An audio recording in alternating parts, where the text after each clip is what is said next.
We'll begin in the nation's capital, where President Bola Tinubu has approved 35,000 naira provisional wage award for all Treasury-paid federal government workers, and that's for the period of 6 months after a meeting between the leadership of organized labor and a delegation from the federal government on Sunday.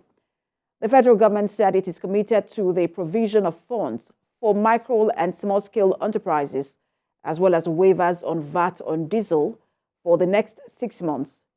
And also, the federal government announced that it will commence payment of 75,000 naira to 15 million households at 25,000 naira per month. And that's also for a period, 3-month period from October to December 2023. President Tinubu had on his 63rd anniversary speech on Sunday promised to commence implementation of other policies that will improve lives and livelihoods of Nigerians. TVC News State House correspondent Femi Akonde reports. Dear compatriots, President Bola Tinubu's Independence Day broadcast to the country to commemorate Nigeria's 63rd anniversary. Also his first as President and Commander-in-Chief of the Armed Forces of the Federal Republic of Nigeria. did not assist. His message to Nigerians was filled with hope in a moment of despair caused by prevailing national challenges. Here, our nation stands, and here we shall remain. There was also something to cheer about for the low-income earners at a time when the country is at the brink of a nationwide strike that has so far defied all negotiations and efforts to avert a shutdown of the economy. Here, President Tinubu addressed some of the demands put on the table by organized labor, especially with regards to improved and cheaper public transportation for workers and the implementation of other interventions.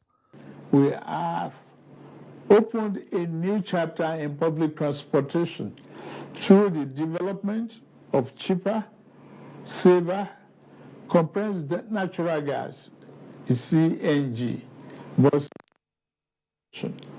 These buses will operate at a fraction of current fuel prices, positively affecting transport fare. Fixing the economy and improving the quality of lives has been one of the key priorities of President Tinubu's administration.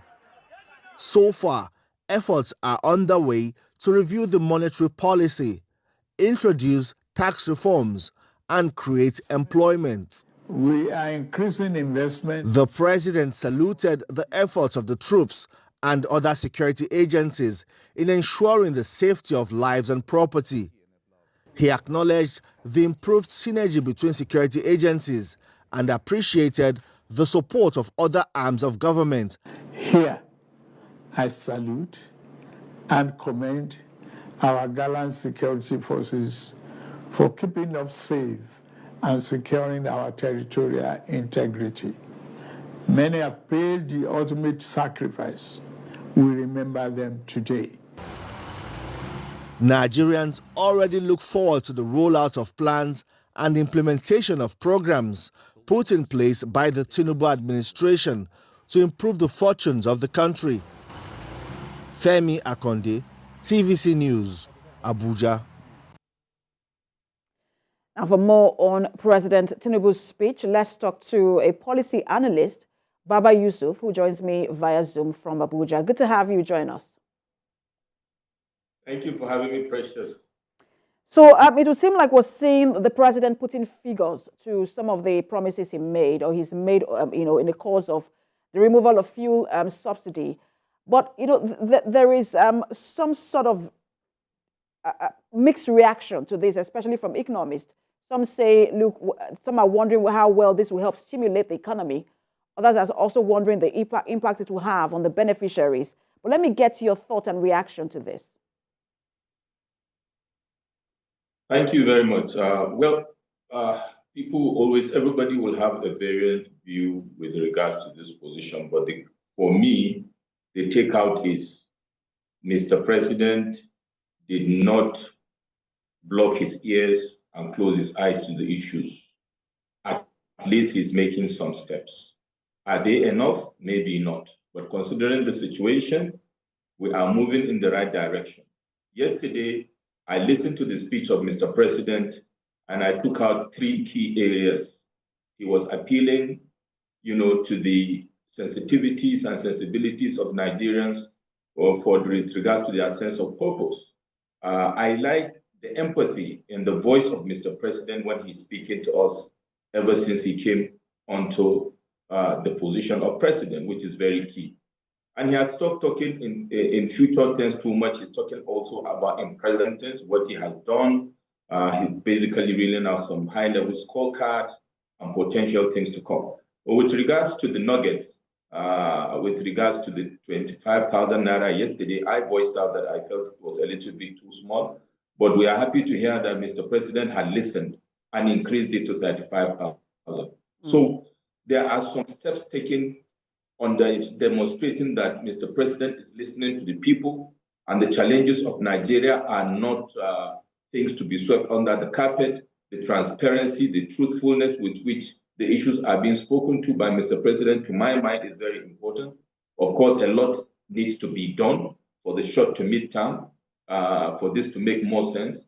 I look forward to those tractions being achieved in the next couple of weeks or months, especially with regards to the social net with regards to support. I'm very happy to hear the point about supporting the nano, medium, and medium-scale industries, which was not really clear in the initial speeches. I'm very happy because the informal sector is 80% of our economy.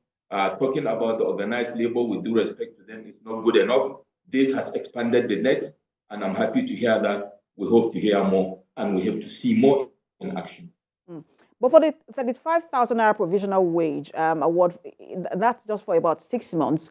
There are those who are wondering why not just revise or review the minimum wage, which would then also result in consequential adjustments for other levels. Some are saying, look, that's the way to go, and that has a lasting impact than 35,000 naira for 6 months.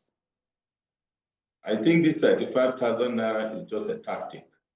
Precious, there is need to restructure this economy. And while we're at it, I am one of those that is a proponent of Mr. President sitting down to look at the overall strategy and tactics.